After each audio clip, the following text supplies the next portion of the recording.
గురించి నేను చెప్పాలనుకున్నది ప్రతి ఒక్కరు కూడా తెలుసుకోవాల్సింది ఏంటంటే ఈ సినిమా ఆల్రెడీ సూపర్ హిట్ అయిపోయింది. ఏ రకంగానంటే బడ్జెట్ పరంగా విత్ ఇన్ ది లిమిట్, అలాగే డేస్ పరంగా అనుకున్న దానికంటే తక్కువ రోజుల్లో ఇది అత్యద్భుతంగా తీయగలిగాడు. ఒక సినిమా సూపర్ హిట్ అయిందని ఎలా చెప్పగలవంటే డైరెక్టర్ మొత్తం తన గ్రిప్లో ఉంచుకుని అది బడ్జెట్ దాటనివ్వకుండా విత్ ఇన్ ది టైం చేయగలటం అనేది ఆ సినిమాకి అది మొదటి సక్సెస్. ఎన్ని సినిమాలు ఈ రకంగా ఉన్నాయో చెప్పండి అంటే చాలా తక్కువగా మనం లెక్క పెట్టుకోవాలి. ఆ రకంగా ఇది మొదటి విజయం సాధించింది. రెండో విజయం రేపు 12వ తారీఖున ప్రజల ముందు మీరు నిర్ణయిస్తారు ఎంత ఘన విజయం మీరు మాకు ఇస్తారు అన్నది. ఇక ఈ సినిమా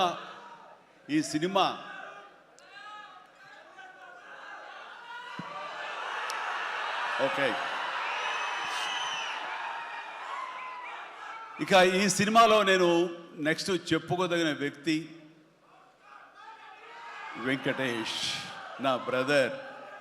ఎప్పుడు కలుసుకున్నా సరే చాలా చాలా సరదాగా మాట్లాడుకుంటాం.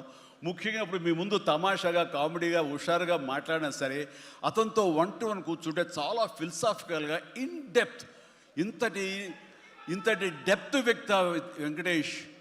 అందుకనైనా ప్రతి ఒక్కరు ఎంత పాజిటివ్ మనిషి, పాజిటివ్ వైబ్స్ ఉంటాయి మనిషి చుట్టూరు అంటుంటారు. నిజంగా అతనితో టైం తెలియదు మనకి. ఎంతో తన ఏజ్కి మించినటువంటి విషయాలు తెలియజేస్తూ జీవితం యొక్క పరమావధి ఏంటి, జీవితం ఎలా ఉండాలి, ఎంత పీస్ఫుల్గా ఉండాలి చెబుతుంటే కనుక నాకు మోడర్న్ డ్రెస్ వేసుకున్న చిన్న సైజు గురువులాగా అనిపిస్తుంటాడు వెంకటేష్. నిజం. సో అలాగా సినిమా జీవితాన్ని తన వ్యక్తిగత జీవితాన్ని రెండు బ్యాలెన్స్ చేసుకుంటూ చాలా చక్కగా ముందుకు సాగుతూ ఎంతో ఇన్స్పైర్గా ఉంటుంది వెంకటేష్.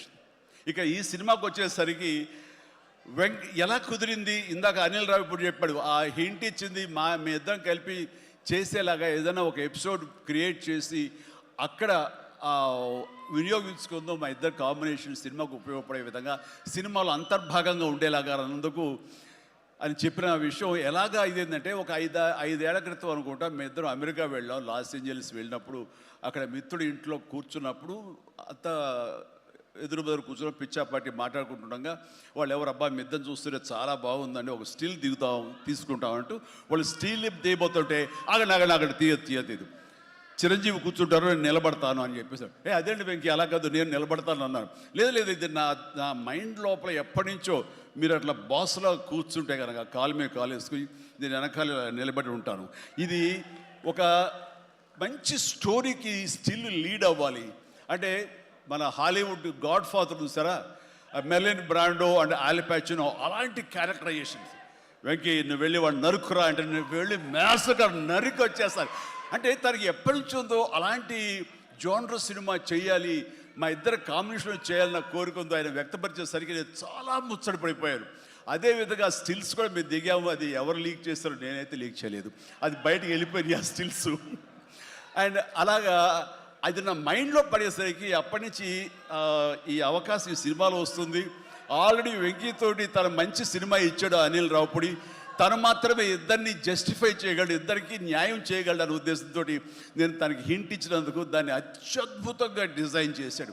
ఎలాగంటే ఇద్దరు దీంట్లో చెప్పలేవే లీక్ చేస్తాను భయంగా ఉంది, ఎందుకంటే ఇలా వదిలేస్తే మొత్తం స్టోరీ అంతా డైలాగ్ చెప్తాను నేను, అది బాగుండదు, మీకు అక్కడ థియేటర్లో చూసి ఎంజాయ్ చేయండి, అంత బాగుంది. అయితే వెంకితోటి నేను సినిమా షూటింగ్ చేస్తాను లేదు, ప్రతిరోజు ఇద్దరు పిచ్చిగా చేసావు, ఎంత ఎంజాయ్ చేసావంటే మీకు వీళ్ళు సినిమా యాక్టింగ్ చేసేట్టు ఉండదు, ఇద్దరు కలిపి అల్లరి కుర్రవాళ్ళలాగా ఆ సెట్లో చేసావు, అదే క్యాప్చర్ చేశాడు, అది బాగా పండుతుంది. రేపు మీరు కూడా థియేటర్స్లో దాన్ని మీరు ఆస్వాదిస్తారు, డెఫినెట్గా ఎంజాయ్ చేస్తారు. అండ్ డెఫినెట్లీ లాస్ట్ ఫేజ్ వచ్చేసరికి సినిమా ఎక్కడికో లేచిపోతుందంటలో ఎలాంటి సందేహం లేదు. అండ్ ఆ రకంగా ఈ సినిమాకి తన వంతు పార్ట్గా, తన వంతు బాధ్యతగా తను ఒప్పుకున్నందుకు, మేము అడిగినందుకు తను ఒప్పుకున్నందుకు ఈ సినిమాకి పూర్తి స్థాయి న్యాయం చేసి ఈ సినిమా మరో లెవెల్కి చేరుకోవడానికి దోహదపడిన వెంకటేష్కి మనస్ఫూర్తిగా సభాముఖంగా నా ధన్యవాదాలు చెప్తాను. ఏంది వెంకీ అంత ఆహా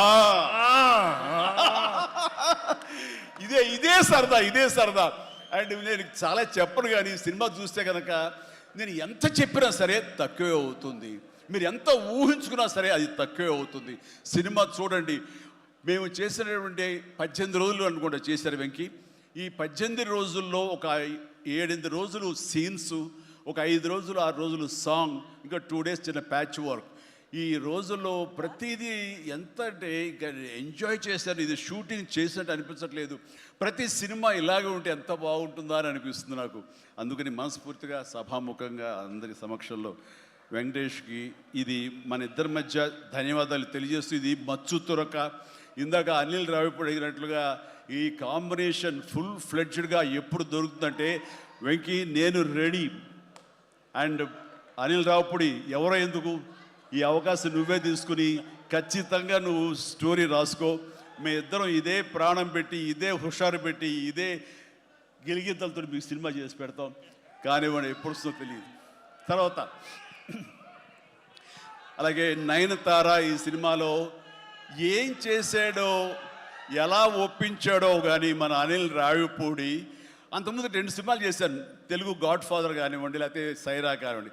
ఆ సినిమాలో తను చాలా గుమ్మరంగా ఉంటుంది, తన పని చేసుకుంటుంది, డిగ్నిఫైడ్గా ఉంటుంది, వెళుతుంది. కానీ మళ్ళీ అసలు ఈ సినిమాలో అయితే ఎంత సరదాగా కలిసిపోయిందో, ఓ ఫ్యామిలీ గర్ల్ లాగా మాతో కలిసిపోయి మా కుటుంబ సభ్యురాల్లాగా తను ఉండి ఎంత సరదాగా చేసిందో. నేను అన్నాను, ఏంటి అనిల్ ఏం చేసిందో, ఏం మాట్లాడావు, ఏం కన్విన్స్ చేసావు, తను ఇవన్నీ ఒప్పుకోవడం ఏంటి, ప్రపోజ్కు రావడం ఏంటి, అడగగానే తను చాలా రెచ్చిపోయి అసలు నయనతార నుంచి కొత్త నయనతారలా కనబడి చేసావు, ఏం చేసావంటే అడగండి సార్ కొనుక్కొని అంతే. అంటే నా ఉద్దేశం అటు ఇటు తిరిగేదిరా. ఏం చేశాడో తెలియదు, కానీ డెఫినెట్లీ ఆ అమ్మాయి అంత ఇష్టపడుతుంది. అండ్ నయనతారని అంత ఇదిగా గుడ్ హ్యూమర్లో పెడతాడు, సరదా కబుర్లు చెప్తాడు. అండ్ తను పని చేసుకుని సీరియస్గా ఉండే మనిషి కాదు కాబట్టి వాళ్ళు కూడా అంత ఇదిగా లైక్ చేస్తారు. కాబట్టి తను ఏది అడిగినా వెంటనే ఎలాంటి ఇన్హిబిషన్ లేకుండా వాళ్ళు ఒప్పుకుంటారు. అదే జరిగింది. అంత గుడ్ హ్యూమర్లో పెట్టాడు కాబట్టి ఈ సినిమాకి అమ్మాయి యాడెడ్ అట్రాక్షన్ అయ్యింది. నయనతార ఇందులో కనిపించిన తీరు కానీ, తను చేసిన విధానం కానీ, ఆ సోఫిస్టికేషన్ యాక్టింగ్ కానీ, భారీగా తను నటించి మెప్పించింది. కానీ వావ్, బాగుంది. అంటే ఆ అమ్మాయే లేకపోయి ఉంటే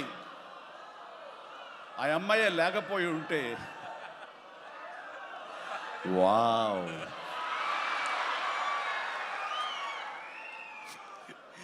ఇది కూడా క్యాప్చర్ చేస్తాడు. ఈ వావ్ ఎక్కడొస్తుందో మీకు సినిమా చూస్తే తెలుస్తుంది. లీక్ చేసేసాను. All right. సో ఆ అమ్మాయి నయనతారతోటి అంత బాగా చేయించాడు. మీ పక్కన మీకు ఎదురు నిలబడి మిమ్మల్ని ఎదుర్కొని ఎవరైనా ఒకళ్ళు నిలబడాలంటే ఎంత అనుకుంటున్నా, ఎంత ఫ్రెష్గా ఉండాలనుకుంటున్నా, వేరే వాళ్ళు ఉండాలనుకుంటున్నా అసలు నాకు తొయ్యట్లేదు, నాకు తట్టట్లేదు, కన్విన్స్ కాలేకపోతాను. ఖచ్చితంగా నయనతార ఉండి తీరాల్సిందేనండి, ఎంతైనా సరే ఎలాగైనా సరే అన్నాడు. ఆ అమ్మాయిని తీసుకొచ్చారు, ఒప్పించారు. ఆ అమ్మాయి కూడా అంతా కోఆపరేట్ చేసింది. అండ్ నయనతార ఇవాళ రాలేని పరిస్థితిలో ఉంది. కాబట్టి thank you Nayanthara, thank you so much.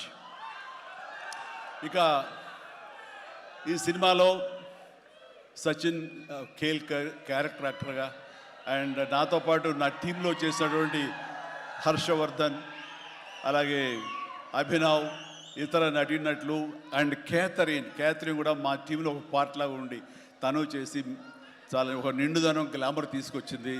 ఆ అమ్మాయికి కూడా అందరికీ, ప్రతి ఒక్కరికి నా ముందస్తు శుభాకాంక్షలు తెలియజేస్తాను, అభినందనలు. ఇక ఈ సినిమాలో ప్రత్యేకంగా నేను చెప్పాల్సిన టెక్నీషియన్స్గా వస్తే,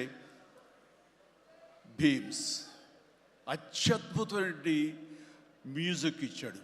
వెరీ ఆర్గానిక్ మ్యూజిక్. కేవలం డ్రమ్స్ తోటో, కీబోర్డులతోటో, వాటితోటో దడదడలాడించకుండా చాలా శ్రావ్యంగా లిరిక్స్ మాత్రం వినిపించేలాగా ఒకనాటి విజయ సంస్థ వారి సినిమాలు ఉండేవి. అంతా హాయిగా, హృద్యంగా, ఒక గోదావరి పడవ ప్రయాణంలాగా ఉండేలాగా ఇచ్చాడు. అందుకని మీసాల పిల్లలో ఎలాంటి హడావుడి, ఎలాంటి మ్యూజిక్ గోళ ఏమి ఉండదు. కానీ ఆ ఇచ్చినటువంటి ఆ మ్యూజిక్, ఆ పాటకి లిరిక్స్ అర్థమయ్యేలాగా వినిపించి అందరూ చాలా ఆ శ్రావ్యాన్ని అందరూ ఆస్వాదించారు. కాబట్టి అది అంత పెద్ద మిలియన్స్ని, మోర్ దెన్ 100 millions దాటి హిట్ ఇచ్చింది. అలాగే తర్వాత వచ్చిన సాంగ్ కానీ, ఇలా సాంగ్స్లో లిరిక్స్కి ఇచ్చే ఇంపార్టెన్స్ కానీ, ఆ ట్యూన్స్ కానివ్వండి, అన్నీ ఇస్తూ ఇంతవరకు నేను ఎప్పుడు చెయ్యనిది, ఇంతవరకు ఆ స్టైల్కి నేను పోనిది ఏదైనా ఉందంటే కానీ ర్యాప్ సాంగ్, ఇందాక చూసిన song hook step hook step hook step, దాన్ని కంపోజ్ చేసినప్పుడు నాకు అనిపించింది ఇది కొత్తగా అనిపించింది, చాలా బాగుందని. అండ్ ఇప్పుడున్నటువంటి ఈ థియేటర్ పల్స్ చూస్తుంటే ఈ సినిమా ఆ సాంగ్ మాత్రం ఐ థింక్ టోటల్గా హైలైట్ అయిపోతే రేపు థియేటర్లో అనుకుంటున్నాను. అది వెరీ గుడ్.